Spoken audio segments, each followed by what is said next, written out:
Assalamualaikum dan salam sejahtera. Pada hari ini, kumpulan kami akan membentangkan satu kes kajian yang pernah mendapat perhatian dunia, yaitu kes rasuah Ferdinand Marcos. Untuk bagian pertama, saya akan memperkenalkan secara ringkas latar umum kes ini sebelum diteruskan oleh ahli kumpulan saya yang lain. Ferdinand Marcos merupakan presiden Filipina yang memegang tampuk pemerintahan dari tahun 1965 hingga 1986. Sepanjang tempo pemerintahannya, beliau pada mulanya dikenali sebagai pemimpin yang membawa pembangunan dan kemajuan kepada negara. Namun begitu, di sebalik kejayaan tersebut, timbul berbagai dakwaan yang mengaitkan beliau dengan penyalahgunaan kuasa dan amalan rasuah berskala besar. Kes ini mula menjadi perhatian masyarakat antarabangsa apabila terdapat tuduhan bahwa sejumlah besar dana awam telah diseleweng serta digunakan untuk kepentingan pribadi. Situasi ini telah mencetuskan berbagai persoalan berkaitan integriti kepemimpinan, ketulusan pentadbiran, dan pengurusan keuangan negara. Sehingga hari ini, kes Ferdinand Marcos masih dianggap sebagai antara skandal rasuah politik yang paling besar dalam sejarah dunia. Kes ini sering dijadikan rujukan dalam perbincangan mengenai bahaya rasuah serta kepentingan tadbir urus yang baik dalam sesebuah negara. Demikianlah pengenalan ringkas mengenai kes rasuah Ferdinand Marcos. Selepas ini, pembintangan akan diteruskan dengan latar belakang kes yang akan menjelaskan dengan lebih terperinci bagaimana kes ini bermula dan berkembang sehingga menjadi salah satu skandal yang mendapat perhatian dunia. Saya serahkan kepada pembentangan seterusnya. Sekian, terima kasih. Seterusnya, mari kita lihat latar belakang kes rasuah Ferdinand Marcos untuk memahami bagaimana isu ini boleh berlaku. Ferdinand Marcos merupakan presiden ke-10 Filipina yang memerintah selama lebih 2 dekad, yaitu dari tahun 1965 sehingga 1986. Pada mulanya, beliau dipilih secara demokrasi, namun pada tahun 1972, beliau telah mensediakan undang-undang tentera atau martial law, yaitu tindakan ini memberikan beliau kuasa mutlak sekaligus menyekat kebebasan media dan menghapus sebarang suara pembangkang yang cuma mengkritik pentadbirannya. Seterusnya, dari skala rasuah, kes ini telah antara kes kleptokrasi yang terbesar dalam sejarah. Sepanjang berada di tampuk kuasa, Marcos dan keluarganya dianggarkan telah menggelapkan dana negara sebanyak USD 5 bilion hingga USD 10 bilion. Namun, bagaimanakah modus operandi atau taktik rasuah ini dilakukan? Pertama, mereka menggunakan ekor rahasia di luar negara, terutamanya di Switzerland, menggunakan nama samaran bagi menyembunyikan uang curi tersebut. Kedua, wujudnya amalan kapitalisme kroni, di mana monopoli industri-industri utama negara diserahkan kepada ahli keluarga dan rakan-rakan rapat mereka. Seterusnya, dana bantuan keuangan antarabangsa yang sepatutnya digunakan untuk pembangunan rakyat Filipina turut diseleweng untuk kekayaan pribadi. Hari sekali, segala laku rejim ini membawa kepada kejatuhan rejim Marcos pada tahun 1986. Rakyat Filipina yang sudah hilang sabar dengan rasuah dan penipuan pilihan rakyat telah bangkit melakukan protes besar-besaran secara aman, yang dikenali sebagai Revolusi Kuasa Rakyat (EDSA). Kesannya, Ferdinand Marcos telah digulingkan dan terpaksa melarikan diri ke Hawaii, Amerika Syarikat, sehinggalah beliau meninggal dunia di sana dalam buangan. Sekian saja untuk latar belakang kes. Saya serahkan kepada pembentang seterusnya. Terima kasih. Saya akan menerangkan tentang modus operandi rasuah yang berlaku semasa pemerintahan Ferdinand Marcos di Filipina. Terdapat 4 kaedah utama yang digunakan untuk mengumpul kekayaan secara tidak sah. Pertama, kapitalisme kroni atau crony capitalism. Melalui taktik ini, industri-industri penting seperti gula, kelapa, dan media diberikan kepada ahli keluarga serta rakan rapat Marcos. Keadaan ini menyebabkan hanya golongan tertentu mendapat keuntungan, manakala persaingan yang adil dalam ekonomi semakin berkurangan. Kedua, komision projek dan pinjaman luar atau kickbacks. Dalam kaedah ini, kontraktor yang ingin memperoleh projek infrastruktur kerajaan dipaksa membayar komision sekitar 10 hingga 15%. Amalan ini meningkatkan kos projek kerajaan dan akhirnya membebankan keuangan negara. ketiga ialah penyelewengan dana awam dan cukai. Dana bantuan asing serta hasil cukai yang sepatutnya digunakan untuk pembangunan negara telah disalahgunakan untuk kepentingan pribadi. Salah satu contoh yang terkenal ialah skandal levy kelapa yang melibatkan penyalahgunaan kutipan cukai daripada industri kelapa. Keempat ialah pengubahan wang haram atau penggunaan akaun rahsia.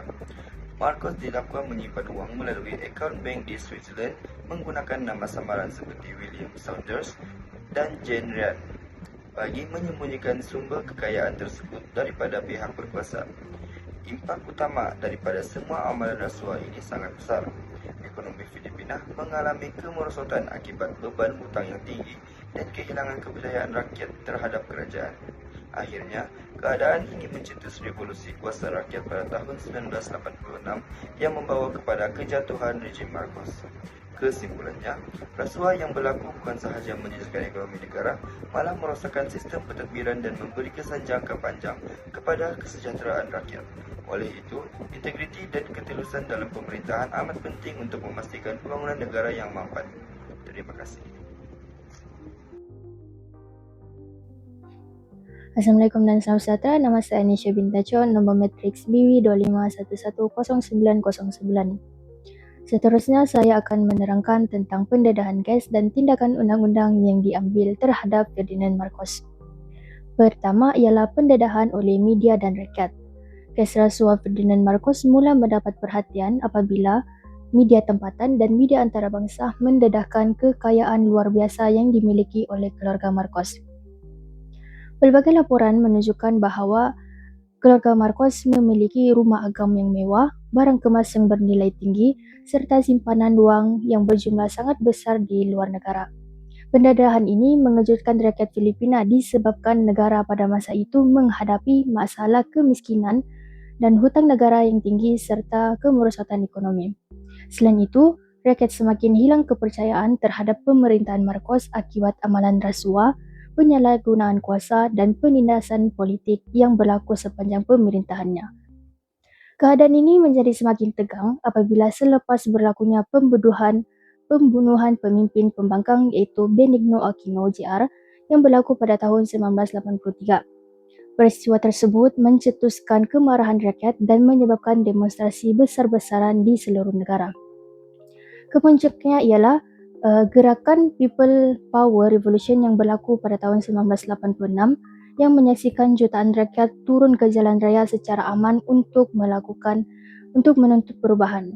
Akhirnya Ferdinand Marcos kehilangan sokongan politik dan tentera serta terpaksa meninggalkan Filipina. Yang kedua, siasatan kerajaan, iaitu selepas Marcos dijatuhkan daripada kuasa, kerajaan baharu Filipina menjalankan siasatan secara menyeluruh terhadap kekayaan dan aset yang dimiliki oleh keluarga Marcos. Kerajaan mempercayai bahawa sebahagian besar harta tersebut diperoleh daripada rasuah, penyelewengan dana awam serta penyalahgunaan kuasa semasa pemerintahannya. Bagi memastikan siasatan ini berjalan dengan lebih berkesan, kerajaan menubuhkan Presidential Commission on Good Government atau PCGG. Badan ini bertanggungjawab untuk mengesan, menyiasat dan mendapatkan semula aset negara yang telah dicuri. Hasil siasatan mendapati bahawa keluarga Marcos menggunakan akaun bank rahsia dan syarikat palsu di beberapa negara bagi menyembunyikan kekayaan mereka. Yang ketiga ialah rampasan aset dan harta haram. Melalui siasatan yang dijalankan, kerajaan Filipina berjaya mengesan dan merampas sebahagian harta keluarga Marcos. Tindakan yang paling penting ialah pembekuan akaun bank keluarga Marcos di Switzerland yang dipercayai mengandungi wang yang diperoleh secara haram. Mahkamah Filipina turut mengambil tindakan undang-undang terhadap keluarga Marcos dan individu yang terlibat dalam penyelewengan tersebut. Walaupun sebahagian aset berjaya diperoleh semula, proses ini mengambil masa yang lama kerana banyak aset yang telah dipindahkan atau disembunyikan di luar negara.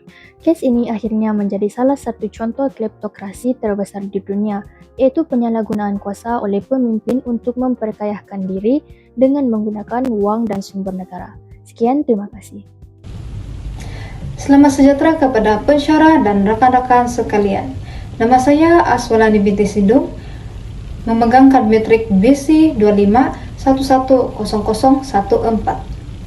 Seterusnya saya akan membentangkan tentang faktor berlakunya rasuah dalam kes Ferdinand Marcos. Terdapat beberapa faktor utama yang mendorong kepada berlakunya rasuah dalam pentadbiran beliau. Faktor yang pertama ialah penyalahgunaan kuasa, di mana dalam kes ini kuasa presiden yang terlalu besar telah membuka ruang kepada penyelewengan tanpa kawalan yang ketat.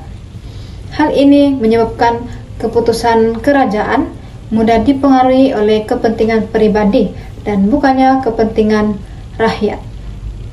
Faktor kedua ialah kelemahan sistem kawalan dan penguatkuasaan. Institusi seperti Badan Kehakiman dan Audit tidak bebas sepenuhnya daripada pengaruh politik, di mana situasi ini telah menyebabkan tiada semak dan imbang yang berkesan terhadap kuasa pemerintah. Seterusnya, faktor yang ketiga ialah kurang ketulusan dalam pentadbiran keuangan, di mana pengurusan dana kerajaan tidak dilaporkan secara terbuka dan ini telah menyukarkan pemantauan oleh pihak berkuasa serta rakyat. Oleh itu, keadaan ini telah membuka peluang kepada penyelewengan berlaku tanpa disedari. Faktor yang keempat ialah kronisme dan nepotisme, di mana ahli keluarga serta rakan rapat diberikan jawatan penting dan kontrak kerajaan tanpa proses pemilihan yang adil. Ini bukan saja tidak telus, tapi juga melemahkan kecekapan pentadbiran. Akhir sekali ialah sikap tamak dan kepentingan pribadi. Dalam kes ini, keutamaan lebih diberikan kepada pengumpulan kekayaan pribadi berbanding tanggung jawab sebagai pemimpin negara. Secara keseluruhannya, semua faktor ini telah menyebabkan berlakunya rasuah yang serius dalam pentadbiran Ferdinand Marcos. Sekian, terima kasih. Assalamualaikum dan selamat pagi everyone. Nama saya Muhammad Hafizuddin bin Al-Nasirin. Saya merupakan anggota kumpulan 8. Hari ini saya akan membentangkan impak kes rasuah Marcos Ferdinand. Salah satu impak rasuah tersebut ialah kemerosotan ekonomi negara. Rasuah yang telah dijalankan oleh mereka telah menyebabkan banyak daripada wang kerajaan Filipina tidak dapat digunakan. Hal ini dikatakan demikian kerana kebanyakan wang yang telah digunakan adalah untuk memberi keuntungan kepada pihak tertentu yang dekat dengan anggota kerajaan. Kesannya kebanyakan daripada projek yang telah dijalankan tidak memberikan pulangan ataupun hasil yang baik kepada pihak kerajaan. Yang kedua, kesan daripada impak kes rasuah tersebut ialah hutang negara meningkat. Kebanyakan projek yang telah dijalankan oleh kerajaan Filipina adalah menggunakan wang daripada pinjaman. Wang pinjaman tersebut telah disalahgunakan dan tidak diurus secara cekap yang menyebabkan hutang negara meningkat. Yang ketiga, kewujudan kronisme. Kewujudan kronisme berlaku disebabkan kerajaan memberikan keistimewaan kepada pihak-pihak tertentu yang tidak bertanggungjawab seperti anggota keluarga ataupun penyokong parti politik. Di dalam kes beliau memberikan kawalan kepada sektor ekonomi negara seperti beberapa individu diberikan kekuasaan di dalam sektor gula, perbankan dan pembinaan. Yang terakhir, kesan terhadap politik negara. Apabila rasuah berlaku, ia menyebabkan sistem politik menjadi lemah untuk waktu yang panjang. Rasuah semasa pemerintahan beliau telah menyebabkan institusi politik kerajaan menjadi lemah dan kuasa tertumpuk kepada individu tertentu yang menyebabkan sistem demokrasi negara tidak berjalan dengan telus. Sekian itu sahaja daripada saya. Terima kasih. Seterusnya, langkah pencegahan rasuah. Yang pertama, memperkukuh ketelusan dalam pengurusan kewangan negara. Jadi, segala perbelanjaan dan projek kerajaan ini perlu direkuatkan dan diaudit secara terbuka untuk mengelakkan penyelewengan dana awam oleh pemimpin atau pegawai kerajaan. Yang kedua, menguatkuasakan undang-undang anti rasuah secara tegas. Tiada individu yang kebal dari tindakan undang-undang walaupun mereka ni memegang jawatan yang tinggi, dan hukuman yang setimpal ni dapat mengurangkan kecenderungan melakukan rasuah. Yang ketiga, mewajibkan pengisytiharan harta. Pemimpin dan pegawai kerajaan perlulah mengisytiharkan aset serta sumber pendapatan mereka. Perkara ini agar pengesanan kekayaan diperoleh secara tidak sah tu dapat dikesan dengan mudah. Yang terakhir, melindungi pemberi maklumat.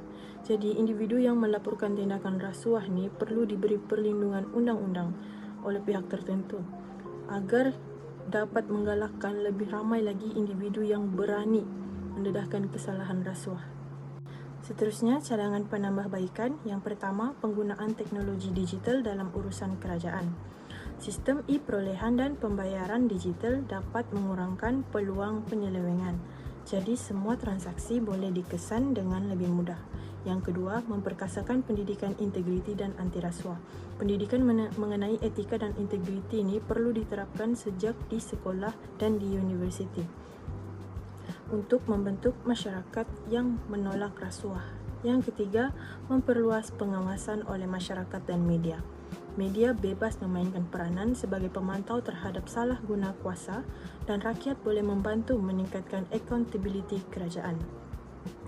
Yang keempat, kerjasama antara bangsa dalam pengesanan aset. Perkara ini memudahkan usaha untuk mengesan dan mendapatkan semula wang atau aset yang disembunyikan di luar negara. Jadi, ianya menghalang pemimpin-pemimpin korup daripada melarikan kekayaan mereka. Antara pengajaran yang kita boleh ambil adalah: pertama, rasuah boleh menyebabkan rakyat hilang kepercayaan terhadap pemimpin dan kerajaan. Kedua, penyalahgunaan kuasa boleh membawa kepada ketidakadilan, kemiskinan serta menjejaskan pembangunan negara. Ketiga, penyelewengan dana awam menyebabkan kebajikan dan kemudahan rakyat terabai. Dan selain itu, penglibatan rakyat penting dalam mempertahankan demokrasi dan memastikan pentadbiran yang berintegriti. Antara nilai-nilai integriti yang boleh diterapkan dalam kes ini yaitu integriti, amanah, ketulusan, tanggung jawab, dan accountability. Ini penting bagi memastikan pemimpin menjalankan amanah dengan baik serta mengelakkan penyalahgunaan kuasa. Kesimpulannya, kes Ferdinand Marcos membuktikan bahwa integriti, ketulusan, dan kepimpinan yang bertanggung jawab merupakan asas penting dalam sebuah negara. Tanpa nilai-nilai ini, penyalahgunaan kuasa dan rasuah boleh memberi kesan buruk kepada pembangunan negara serta kesejahteraan rakyat.